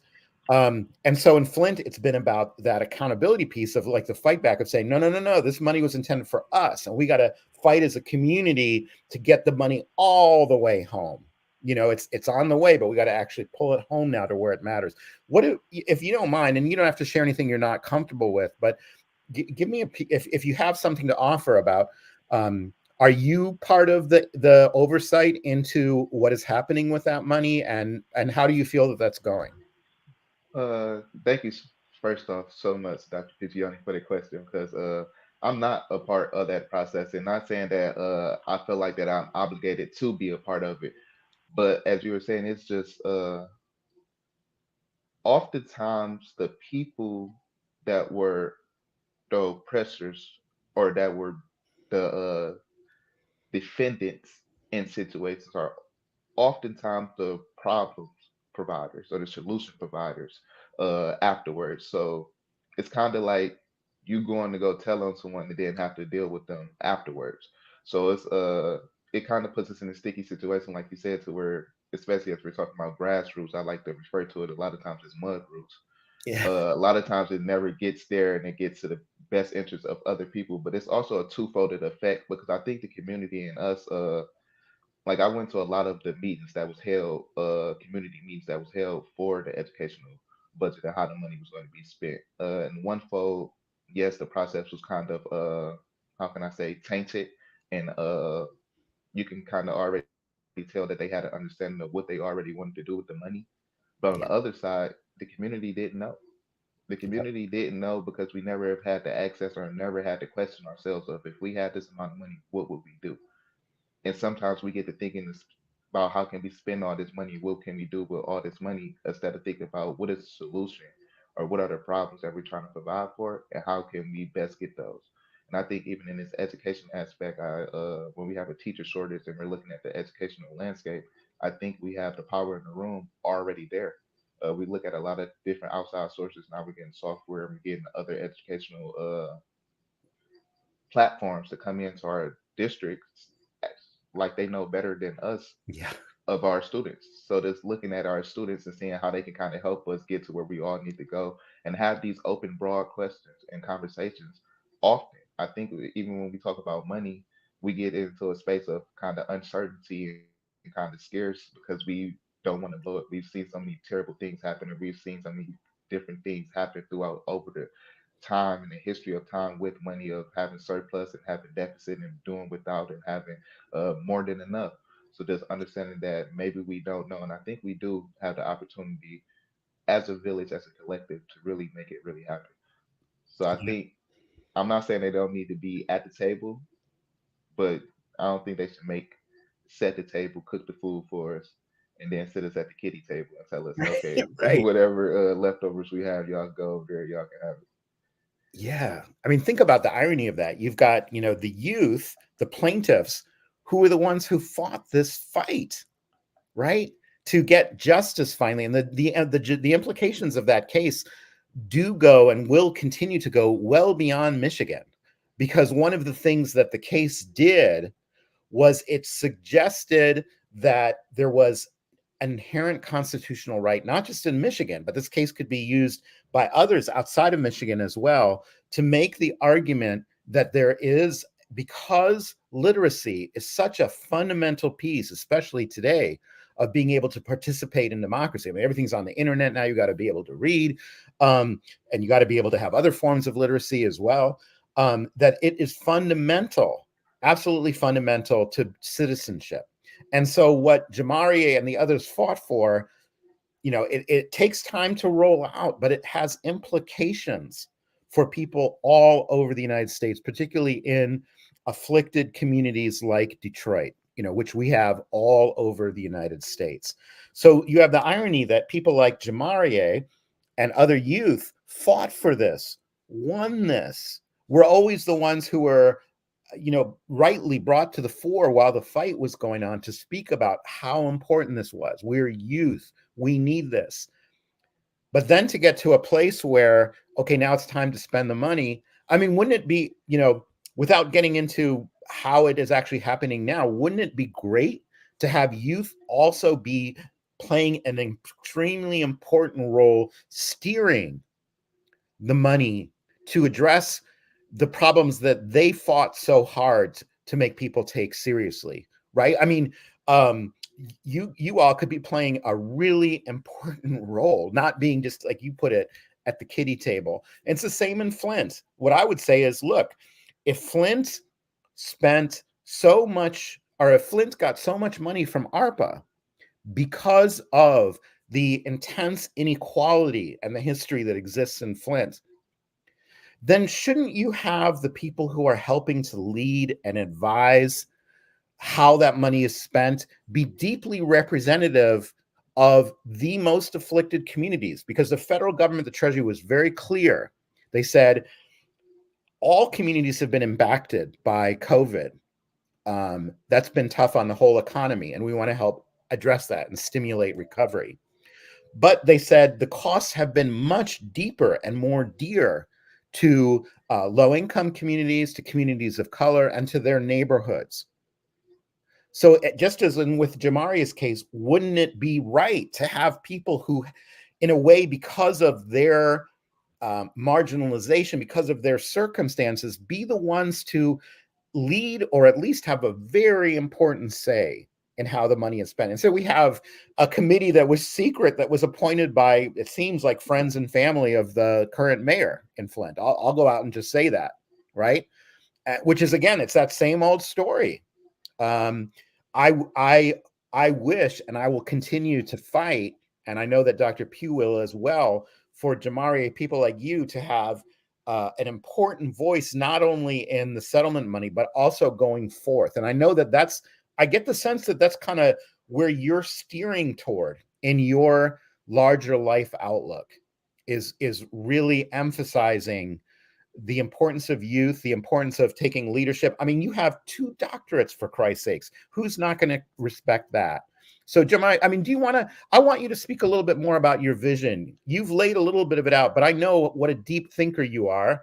I mean, I remember I had a phone conversation with you for about an hour a couple months ago, and I was like, man, with this guy, what he's doing, what he's saying, I was just blown away by some of your ideas. So do you want to take a moment to kind of speak to your vision, where you're going right now? Yeah, definitely. I've now found, I guess, kind of like a hidden gem of this social entrepreneurship realm to where we can maximize economic income while also maximizing impact. So trying to find and create an avenue, even when we talk about the 94 million, there's also been within the governor's budget, almost about 500 million of that was being allocated just because of the lawsuit. So trying to distribute it to different uh, incomes in different communities that were just like Detroit from the lawsuit. A lot of people understood that these same things were happening in their school district and local school districts. So trying to really change this landscape in this educational landscape when youth have come to the forefront and filed for a right to their education. So for me, I want to change what we think about education. I want to kind of flip the dynamic of not only education within school, but also education outside of school. I think we need to make education something that is a two-folded scope of what our everyday lives are and what the academic vocabulary is. I think there's a distinction between the two right now. I know in the 70s we went more into scientific methods of what the facts is, what the scientific notions are, but going back into more holistic and really centering humanity. So at this, I will be starting a fun kind of I want to kind of use as an incubator for youth engagement and youth development around community organizing and educational aspects. And it will be a national uh, platform, which will be launched in January, where I'll be launching a fellowship that will start in April. So where I'll kind of be able to utilize the pedagogy that I've been developing for the last 7 years under some of my ancestors around this different field. I think Dr. Harden said it so beautifully when he said there's a river. So understanding that the river that Mhm. I'm connected to, a lot of things that, especially in the oppression of not just marginalized people, but us as a whole, because I think what I realize is that we've all been being miseducated, and a lot of us have just feel like we've been being educated because we're more educated than others. Understanding that we all can reach more of our true capacity as not just human beings, but also as people. Understanding that a lot of the things and a lot of ways our things are moving, they don't have to move this way. And a lot of us understand that, but we can't figure out why or how to change it. So for me, I want to bring in a pedagogy that will connect a lot of our urban or regular things that we do in everyday life to the academic realm. Since I've been able to be in rooms and conversations and international conversations with people that I would have never thought I'd be in, and understanding and being able to really kind of get a feel of what they're talking about and saying this is not too different than what I'm used to in this area. So being able to make that connection, I want a lot of people to be able to tap into that same potential in all different aspects. But I know education connects the river. It connects a lot of our issues, and that's a big, huge aspect. And that's what really what I was thinking about when I thought about literacy. It wasn't in the component of reading and writing. It was in the component of access and understanding, comprehension and capacity. So just understanding that we can have a simple 5-step process that we can be educated in multiple different realms. So me, I will be in this next 5 years ushering out this pedagogy in a way. I've patented it and I'll be distributing it helping other youth be able to do it within their own educational atmospheres. Not only educational atmospheres, I think a lot of people have now created youth advisory councils. So a lot of people are now understanding that youth have a voice. So now they're kind of trying to tokenize it. So in a very, very way, I want to be able to really um, liberate it and let it be at its fullest potential with its fullest autonomy in multiple different capacities. And I would love to do that throughout the state of Michigan and but really throughout the nation. Yeah. I mean, listen to this young man. I mean, watch out, world. Wait, Pam, we can't hear you. We see your mouth moving. Oh man. Still can't hear you. Oh, so I think she's coming back in again. So while she's working her way back in, Jamari, how can people? You mentioned that this was you're going to have this formal kickoff in January. That's still a couple months away. So I don't know if you already have a website you can refer us to. I guess what I'm getting to is if people want to follow you, if people who are listening want to, are inspired by what you're saying, and how can they not be? How can they keep tabs on you? How can they follow what you're doing? I do on all social medias. I am Jamari A. Hall, but I think in this how can I say this new digital realm, we've got too familiar and too comfortable like with the social aspect Mm. that we forgot that people actually still run society. So Yeah. for me, I do want to usher in a new way of marketing, which is the people. We've done multiple different give back. So again, that's why I say in the streets because a lot of people they know. Like if you know, you know. So a lot of the things, a lot of people in the grassroots, I think this is kind of like a different sector. I think there are multiple different sectors of society of not only just access or income, but also in just the urban culture. I think a lot of the culture comes from a certain specific climate of people, and a lot of the programs and educational aspects are worked around those people. So for me, I just really want people to tap into their younger youth. A lot of people have a Jamarie around them that just don't have the opportunity Mm. to access to be there. So don't come looking particularly for me, which I would definitely love to be involved and definitely love to help any capacity that I can. But 9 times out of 10, I'm telling you, you probably have someone a lot better that just hasn't been able to understand or make the correlation of their understanding to what they're trying to do. I love that. So go find the Jamarie in your life, right? Go realize Invest there in are them. Jamaries all around you. Yeah. Pam, you were trying to speak before. It looks like you're still muted, maybe, but go ahead. Okay, now I'm back. Right, I can hear you and you can hear me. So, he just makes me smile, and that's all I can say. What I was trying to get in beforehand, when he was talking about community and those who brought forward the lawsuit not being at the table, and students and youth, is that we are going to take a next road trip, meaning the State Board of Education and my State Board of Education capacity, as well as members of the Department of Ed will come. We're planning to come to Detroit to talk about the $94 million. We did talk to Mama Helen Moore about this. She also asked, as well as Dr. Hall. So I know that there's some conversations that are happening. I think with Dr. Rice, the state superintendent, and Dr. Vitti.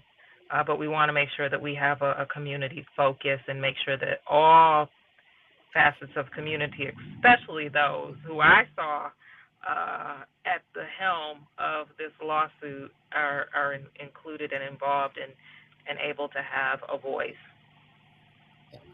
Absolutely. Thank you so much, Dr. Q. As always, always standing up for the people. Yes. And I want to say too that the three of us, and you mentioned Mother Helen Moore, who's a legend, if there ever was one, in Detroit, will be hopefully having a symposium very soon at Wayne State University. I know we tried to pull that off in October and it didn't work. Our schedules didn't work, but that is still very much on the table. We're going to fly, Jamari, if you're in Florida or wherever you are, if you're on tour, we just want one of the tour t-shirts. We need you to touch down in your town. There you go. There you go. And be at Wayne State. Be treated with all the Yeah. propers while you're at Wayne State. And it'll be really good to have Mother Helen Moore too. She's for those of you in Flint who don't know her, maybe you do know her, but if you don't, you have to. This woman has been fighting for the rights of children for over. Well, I think I can say 50 plus years now in Detroit, and she became particularly well known in 1999 when she filed a lawsuit with Rosa Parks, and yes, that Rosa Parks, against the state's first state takeover of Detroit public schools. It went all the way to the Supreme Court. Unfortunately, the state prevailed in its first of two takeovers, and the district went from a moment of being visionary and making great progress in the mid to late 90s to being, unfortunately, utterly decimated over the course of the next, whatever that is, 25 years or so. And that brings me back to something I wanted to again ask Jamarie. It's kind of going, you were talking, it relates to your vision for pedagogy and schools. And what I want to know is, you obviously have become and have been for many, many years a fighter, someone who has a vision of embedded, I think, in critical thinking and creativity and a yearning for justice and a passion for youth to help build the kind of vision that's carried you through these last probably always, but certainly the last 5 years or so that I've met you. I'm sure before as well. Where did you get that? Did that come from Detroit Public Schools? Were there some visionary teachers, or was it not at school at all? I mean, you said the schools were pushing for test scores, and we know there's always some good people in the schools who, despite that environment, are still trying to do their best. But if you had to say, like, what helped make you into the person that you are, and what part of that did schooling play or not play? I guess at the core, I will say I've always been a very old soul. My Yes. mom used to joke with me about the Benjamin Buttons. Like you can see pictures and videos of me when I was a young kid. Like I'll always be sitting around adults, just kind of just sitting here quietly, just kind of just observing, just watching, listening, and just taking in my own and just being in my own autonomy. Wait, can But I I think, interrupt here? Because yes, ma'am. Jamaria, what's one of the things that I always tell you? I always say, Jamaria, enjoy your youth. Pause. Because when you think about it, you've gone from being this young activist to straight into this world. And you have always been so serious. And I'm always like, enjoy your youth. But now that you're telling me this, I understand it better. That's you. That's your makeup. Yeah, his old soul. Yeah. I think in multiple different capacities too. I just think when I think about this, I don't think about it as work. I don't think about it as a field. I just think about it as my life's obligation. And I think before this, the closest thing I felt of something like this was sports, basketball. Yeah. I was playing basketball since I was 2 years old. So that was something that was very, very embedded. I thought I was going to be the next NBA star. In the neighborhoods, sometimes where you're very, very good in basketball, sometimes you get different perks. So then certain people look out for you. Certain people make sure that you're okay. They make sure that you're not doing certain activities that you're not supposed to do because they feel like that you're everyone's key out. They know we know if someone makes it to the NBA out of one of our neighborhoods, that's one of the best proficient things that we can get, even if it's not for the whole community or neighborhood, at least for that person being able to make it out. And I think that's who I was at a very, very young age. And I thought that's who I was going to be. That's just what I thought until, like, I remember even going up to Saginaw playing. I remember going up to Flint, going to Flint Bleacher and playing Flint Bleacher and having those fun games in these different atmospheres. And those type of games really kind of like got my blood going and really flowing because it used to be kind of like when you're from Detroit, you're going to the different cities, those are those interstate battles you're putting on for your whole city at that point. That's So right. being able to go and go do that. So I felt the same kind of way advocating. advocating for my peers and advocating for my students and going to speak at different places, going to different states. I felt like that for my state of okay, I'm advocating for Michigan. I'm doing this for that, and I guess I can also compare it to like a game winning shot. That used to be kind of the most anxious that I used to get, and I think going to speak, even Dr. Pugh, when I endorsed you at the Democratic convention, Oh, wow. I did so many speeches, so many times in front of large crowds, and at that moment, I got kind of anxiety real quick. I don't know why, but it kind of came over me, and I almost had basically just forgot what I wanted to say, and then it got to a point where I was almost kind of stuck and was kind of rebelling. But it was like Well, I that's didn't what see it. basketball used to Nobody get. saw it. Yeah, it's okay. Just like in Yeah, it basketball, was all good. because no one knows what you're supposed to do. So you always go Mhm. with the knack. But just that inner feeling though, Yeah. of Yeah. like, okay, Yeah, I know I I'm got it. doing something that's challenging. I know I'm doing something when I have anxiety. It's not something that like, because I'm gonna be honest, a lot of things feel like I was a jack of all trades. Any sport I could do, it was easy. Any subjects within the classroom, it was easy. So it was like having things that really challenged me really kind of gave me that passion. So I think that's what kind of has drawn me. And then I've always been a why person. Uh, always since I was young, my mother has to start telling me, you just have to find out. I don't know everything. You have access. I will give you the tools to be able to go find it out. Learn how to learn. And I didn't know how important that was of learning how to learn. Mhm. And in this conventional way of learning how to learn, it wasn't something that was taught to me. So now I learn in aspects and around things that are common to me. And a lot of things that are common to me are a lot of very, very urban activities and things because I also grew up in poverty. I grew up, I had to grow up very, very early. I was a adult very, very early of just having to do adult like things. If that's being an adult in the household at a standpoint, if that's having to make sure that if I need some type of economic income, I'm going to have to go out and go do that. If that's shoveling snow, if that's raking leaves, if that's Mhm. doing whatever it had to be, that's the type of person, like many young adults within the inner city. So I think those things there, and then being able to see this realm of opportunity and to be heard and seen, Yeah. uh, Yeah. those are really kind of connected into, I guess, the young man that you see today. And what I love about it is you use that metaphor of making it out. You didn't just make it out. You're also back here for Yeah. your community, for the state, for youth. You know what I mean? It's like you didn't just go on to live your life in your villa. You know, you probably have the talent and everything to do that, but you're here fighting, and Yeah. that's what I love about it. And speaking of fighting, I want to again cue Dr. Pugh. We know you are shifting gears into something really important. We know that you were just on with Tanya Burns a week and a half ago, and you're talking about your Senate candidacy. And I know that you've had the opportunity to think and to kind of find the best way forward. So I'm going to turn it over to you. We only have about 8 more minutes, so it's time to do it. Tell us about this shift. Tell us about what brought it about. Tell us about how you see the way forward. Yeah, thank you for this opportunity to talk about my pivot to the U.S. congressional race from the Yeah. Senate race. And Jamarie has been very helpful. And first, let me say that he has assured me that he has fun as a young man. So that makes me happy too.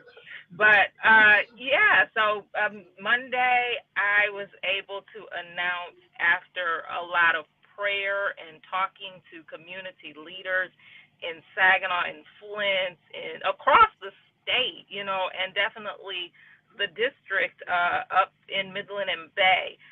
The district is District 8. It's currently represented by Congressman Dan Kildee, and he just said that he was not going to run. And it gave me an opportunity to really reflect, to really hear from supporters. And having traveled this state for the last 6 months in particular, again, as State Board of Education, I'm always traveling, but this 6 months in particular, and hearing the voices of the people of Michigan, and knowing that this opportunity was there for me to continue or my fight to serve at the federal level to address the needs like those that we're talking about here, and the struggles of everyday people at the federal level, that this is an opportunity. There was so much support for it that continues to grow for me to serve in this congressional as a congressperson. So it gives me the opportunity to go to Washington, D.C., to do what I was set out to do, which was to use my proven leadership, whether it's in education, whether it's in environment, whether it's addressing climate, whether it's addressing economic dignity and opportunity for all people, making sure that this government works for everyday people, not just the well-connected. I have that opportunity to do that, and to do it in my hometown and the communities that I serve, like Flint and Saginaw. I've worked in Midland and Bay with my chemical engineering background. So I'm just excited about it. And so we've set off and we are moving on that path to get to Washington, D.C. to address many of the issues that we talked about here. I'm really excited for that, and I'm happy. I know we're both anxious to know how we can support you as best as possible as you engage in this the race. same way you have already been supporting me, and we will, we'll see you tonight, but we will, we'll continue, Yeah. and the mission continues. Yep, absolutely. Because it'll impact the whole state. I get to impact the whole state, but really home in on my district. Yeah, absolutely. And Jamari, I know you my daughter had the opportunity to meet you, if I'm not mistaken, back when Pam was running for state board, and you were involved in that as well. Yeah. Emma Padroni Meyer. I don't know if you remember her or not, but she's a fighter too. She's yes. She's Emma. Yeah, I got to put a plug out for Emma, my daughter. Yes, Emma. Yeah.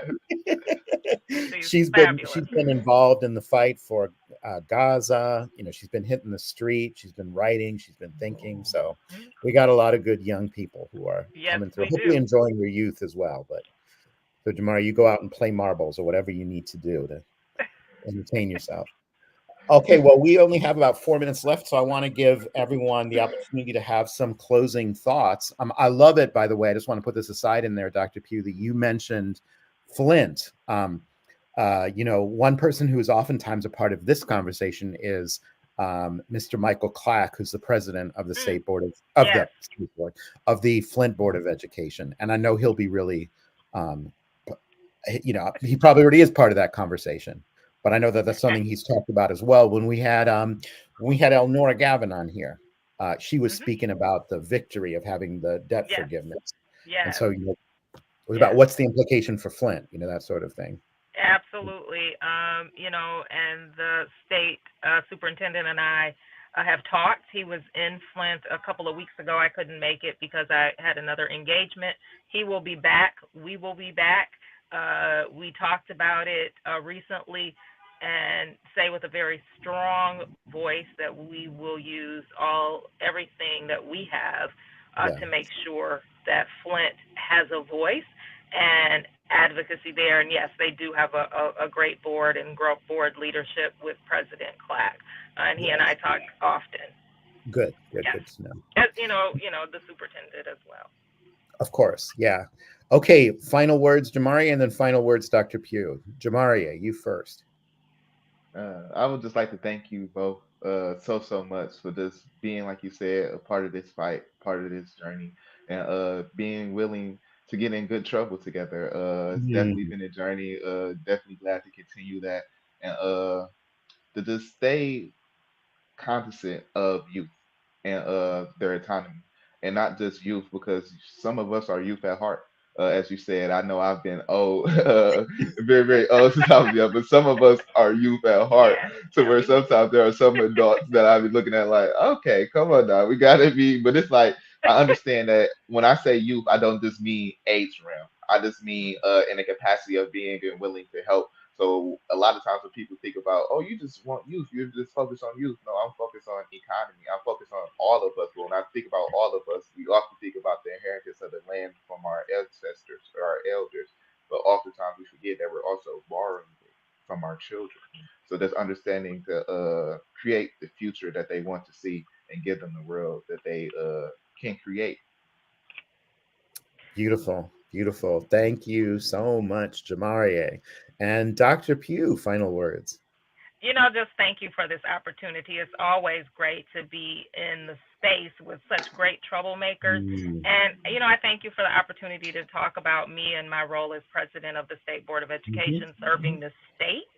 But this new role and capacity that I seek to take over Congressman Dale Kildee's shoes and to go to Congress, to go to Washington, D.C., to make sure that we get the resources that we need for our communities, our schools. And I look forward to fighting side by side with you all and other warriors as we do that.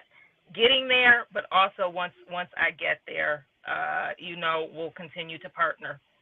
Absolutely. Good luck in Muskegon Heights for you. I'll see you this evening, maybe on the campaign meeting.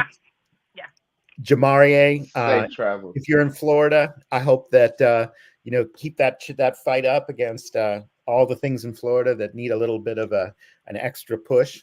And we'll be in touch again real soon. And thank you again, 810, for making this platform available. You guys are awesome every day. For so much of the day, you bring so much richness to this community. And as you know, you have an audience well outside of Flint as well. So you're making us stronger across the nation again. Thanks again, 810. No, thank you. And thanks for everybody that came in today. Thank you all. Like the voice Take care, of God. everybody. Bye. All right. All right, peace. Yeah.